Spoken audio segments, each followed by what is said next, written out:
Bonjour, ici Andréane et Valérie chez Colorantique. Aujourd'hui, on va répondre à toutes vos questions que vous avez posées dans les 2 dernières semaines. Donc, par téléphone, sur Messenger et encore par courriel.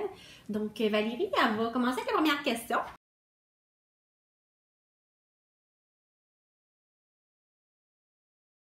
Qui était de Vicky. Avez-vous des conseils particuliers pour l'utilisation de votre peinture? En fait, on n'a pas vraiment de conseils en particulier. Dans le fond, c'est sûr qu'on priorise une bonne préparation. Donc, faire vraiment toutes les étapes pour garantir votre produit.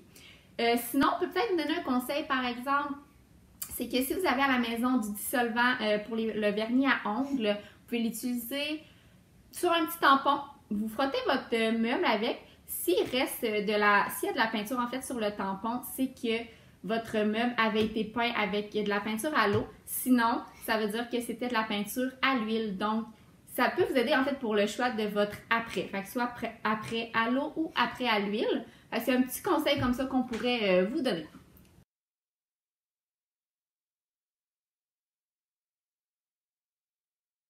Et par le fait même, en fait, on a eu une question d'Isabelle qui demandait c'est quoi les étapes à privilégier quand on débute un projet? Je vais laisser Andréane répondre à cette question. En fait, pour commencer n'importe quel projet, là, soit là, sur un meuble, sur une porte ou encore sur du verre, quoi que ce soit, je recommande toujours d'utiliser le nettoyant démaquillant à vernis. Dans le fond, on vaporise, on laisse agir un 20 à 30 minutes. Ensuite, on prend un seau avec une guenille, on met de l'eau. Et puis, on laisse agir 30 minutes. Une fois que c'est agi, on mouille notre guenille et puis on essuie le meuble, on recommence jusqu'à temps là, que le meuble ne soit pas collant. Donc, une fois que ça c'est fait, on peut ensuite passer à l'étape de l'après. Je suggère, tout dépendant là, de si c'est un meuble qui avait eu l'application de la peinture à l'huile ou à l'eau, bien à ce moment-là, vous pourrez choisir votre après la grippe tout, soit à l'huile ou à l'eau. Je suggère quand même pas mal tout le temps d'avoir celui à l'huile. En fait, c'est le plus complet. Donc, même si c'était un produit qui avait eu de l'eau, eh bien, on peut quand même appliquer celui qui est après à l'huile. Donc, on applique. Après ça, on peut passer aussi là, entre l'étape du démaquillant et l'étape de l'après. Juste un léger sablage pour graffiner la surface pour être sûr que ça adhère bien.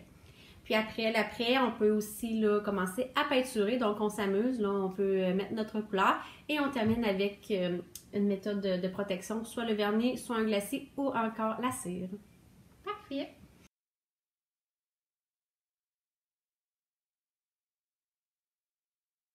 Alors maintenant, nous avons une question de Chantal qui nous demande « Que dois-je faire pour appliquer une cire de couleur? » En fait, Chantal, notre conseil numéro 1, si vous voulez vraiment utiliser une cire de couleur, on conseille toujours de mettre une cire naturelle pour commencer en fait sur toute la surface du meuble. Ce que ça va faire, ici on a aussi nos 2 pinceaux à cire. Fait que eux sont vraiment idéaux pour l'application de la cire. Ça c'est pour les plus gros projets. Par contre, souvent les gens vont utiliser celui-là. Fait que c'est ça. On suggère vraiment d'étendre sur toute la surface la cire naturelle. Puis ensuite, on va aller ajouter une cire de couleur. Ce qui va faire en sorte que ta cire de couleur va très bien s'étendre. Tu vas pouvoir jouer avec. Sinon, si on n'applique pas la cire naturelle, c'est que on va voir où est-ce que tu as commencé à mettre ta cire de couleur. Fait que ça va faire comme un peu des... plus intense à ce moment-là. Exactement. Ça va faire des spots, si on peut dire ça comme ça. Fait qu'on suggère vraiment toujours la cire naturelle avant. Puis après ça, la cire de couleur, là, vous allez... tu sais, on a la cire grise, on a la cire brune, on a la cire blanche. Donc, vous pouvez laisser aller votre imagination. Puis, également, la cire, c'est sûr que c'est quand même très long à sécher. Tout à fait. Fait que, tu sais, il y en a qui pensent qu'après quelques heures, ça va être sèche. Non, c'est de quelques jours à quelques semaines. Fait que surprenez-vous pas si elle n'est pas sèche au bout d'un certain temps.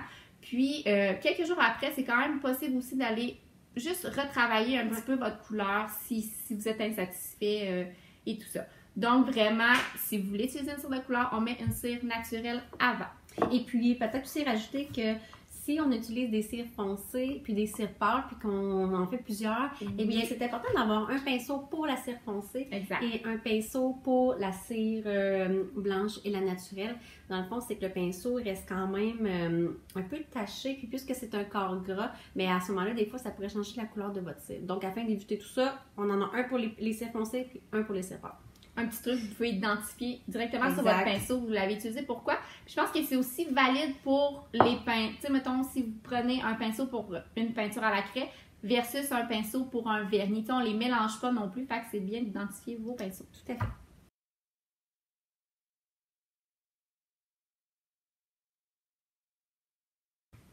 Ensuite, on a aussi une question de Diane qui demande, est-ce que je peux appliquer un vernis par-dessus une cire?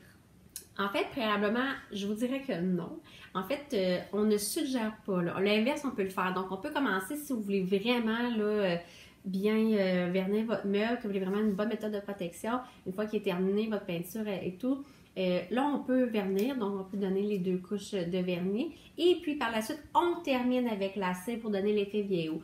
Mais l'inverse, je vous dirais que je ne le suggère pas parce que c'est quand même un corps gras, la cire. Donc, la peinture, elle risque de glisser ou de ne pas tenir. Fait que la journée qu'on va venir nettoyer notre meuble avec un linge, un chiffon humide, eh bien, il se pourrait que la peinture glisse, que le vernis glisse malheureusement.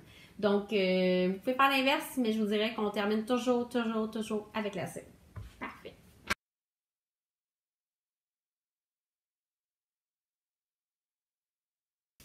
On avait une autre question qui était de Suzanne. Est-ce qu'on doit absolument utiliser un vernis? En fait, la réponse, c'est non. Tu n'es pas obligé d'utiliser un vernis. Ça dépend du projet que tu es en train de faire, en fait. Si c'est un miroir ou une petite table d'appoint que tu n'utiliseras pas nécessairement, que tu ne toucheras pas non plus toujours, la peinture, c'est suffisant. Vous n'êtes pas obligé de rajouter une étape de finition. Par contre, si vraiment vous voulez assurer la durabilité de votre projet, c'est sûr qu'on suggère un vernis, une cire ou un glacis, tout dépendamment de l'effet aussi que vous voulez donner. Notre vernis est quand même très mat. Donc, si vous voulez un fini mat, mais que vous ne voulez pas nécessairement appliquer une cire, le vernis est excellent pour ça. Sinon, on a la cire. Cire sont plus utilisées pour créer des petits effets vieillots. Les gens aiment beaucoup. Sauf qu'encore là, on ne peut pas les mettre nécessairement sur une surface qu'on va vraiment utiliser à chaque jour, comme une table de cuisine, c'est moins. Les pattes, oui, il n'y a pas de problème, mais le dessus de la table, on ne suggère pas nécessairement. Sinon, on a également nos glacis. Le glacis, la différence entre le vernis, c'est que le glacis va avoir un petit peu plus de lustre. Donc, tout dépendamment si vous voulez un fini mat ou un fini un petit peu plus lustré, on a le glacis translucide qui va être bien pour ça aussi. Génial!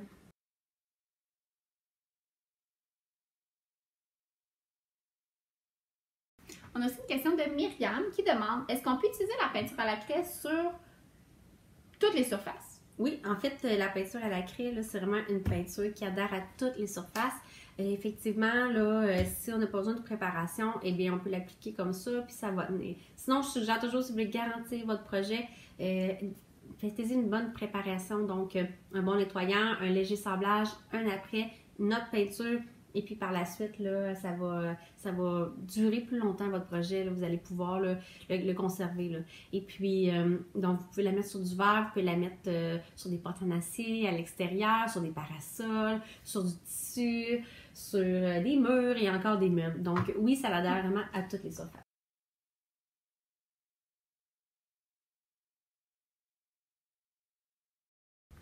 Alors maintenant, on a une question de Julie qui nous demande à quoi sert votre glacis? En fait, notre glacis a plusieurs utilités. C'est un produit quand même souvent oublié, si je peux dire ça comme ça, mais il est assez versatile. Donc, pour commencer, c'est sûr que notre glacis translucide peut faire l'effet d'un vernis. Fait que ça, c'est sa première utilité. Sinon, on a des glacis aussi avec la couleur. Fait qu'on a du brun, on a un gris, puis on a un blanc, c'est ça. Si on les juxtapose, on peut créer en fait un effet vieux bois de grange. Fait qu'il y en a beaucoup qui ont fait ça, c'est très très très joli. Également, le glacis sert de teinture. Donc, si vous voulez juste comme teindre une surface, que vous voulez encore voir l'effet du bois, nos glacis sont super pour ça. C'est sûr que nous, on a 3 couleurs. Par contre, vous pouvez faire n'importe quelle couleur de glacis. Il vous suffit juste d'acheter une peinture à la craie à la couleur de votre choix, puis un glacis translucide. Vous mélangez en fait 2 parts de glacis pour une part de peinture, puis ça vous fait le glacis de la couleur de votre choix. Fait que ça aussi, c'est très bien. Sinon, il y a une autre option pour notre glacis. Si vous prenez le glacis fenêtre translucide, puis que vous ajoutez des paillettes à l'intérieur, bien en fait, vous pouvez après ça appliquer ça sur un meuble, sur un petit projet déco, Puis ça fait super beau. Le glacis va devenir transparent en séchant. Donc, vous allez voir juste l'effet des paillettes. C'est très, très, très joli. Merci.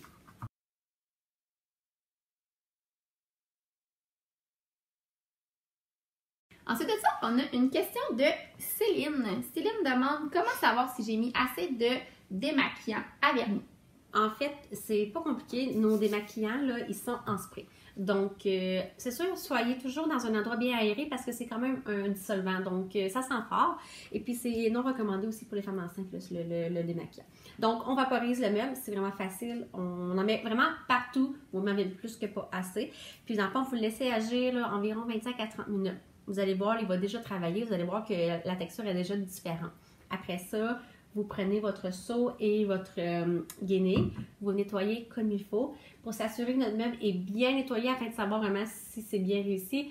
Lorsque votre meuble n'est pas collant, ça veut dire qu'il est parfait, il n'y a plus de démaquillant, on a tout enlevé les résidus. Là. À ce moment-là, on est prêt pour faire la suite. Sinon, si vous voyez qu'il est encore collant, c'est pas compliqué, c'est qu'il manque encore de rinçage, de nettoyage. Donc, reprenez un seau propre avec de l'eau et puis votre guenille, puis recommencez à bien nettoyer.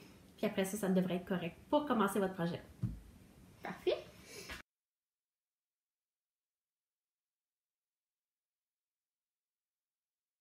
Alors maintenant, on a Christiane qui nous demande « Ma cire ne tient pas lorsque je l'essuie. Pourquoi? » Mais je pense que tu as répondu un peu à la question en posant la question.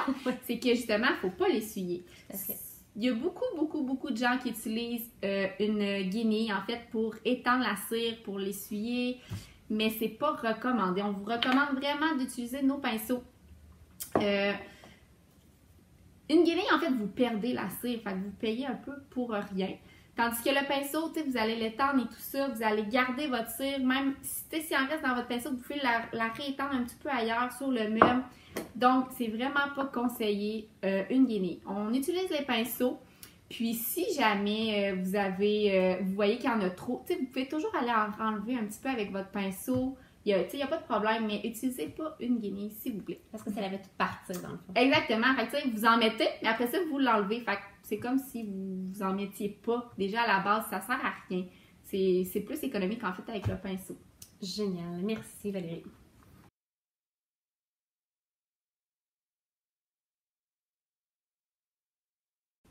On a une dernière question.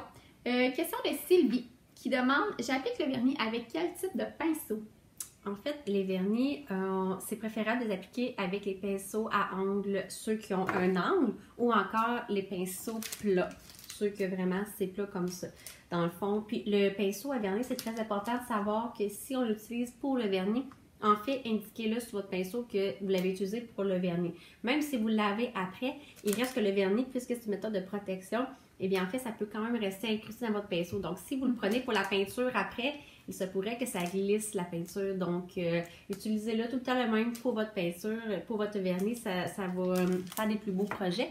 Et puis, en fait aussi, moi, je suggère toujours aux clients, dans le fond, d'utiliser à angle. Ça va vraiment bien, justement, dans les coins de tiroir ou dans les endroits que c'est plus difficile d'avoir accès. Puis pour les moulures aussi, donc ça va bien, ça englobe vraiment bien la moulure. Et puis, je suggère quand même, c'est pas tout le monde qui va le suggérer, mais moi, je trouve que ça va bien pour les grandes surfaces. Quand même, là, le rouleau volo, là, ça peut vraiment donner rapidement pour les grandes surfaces.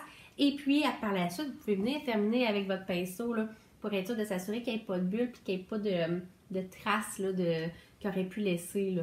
Donc, le vernis sèche très, très rapidement. Donc, assurez-vous que quand vous faites votre finition, qu'il n'y ait pas de débordement pour être sûr que ça ne sèche pas de cette façon-là par la suite. Puis je recommande aussi quand même entre chaque couche de vernis, idéalement, il faudrait passer un léger sablage juste pour tout égaliser le tout. Là, ça fait vraiment une très très belle finition.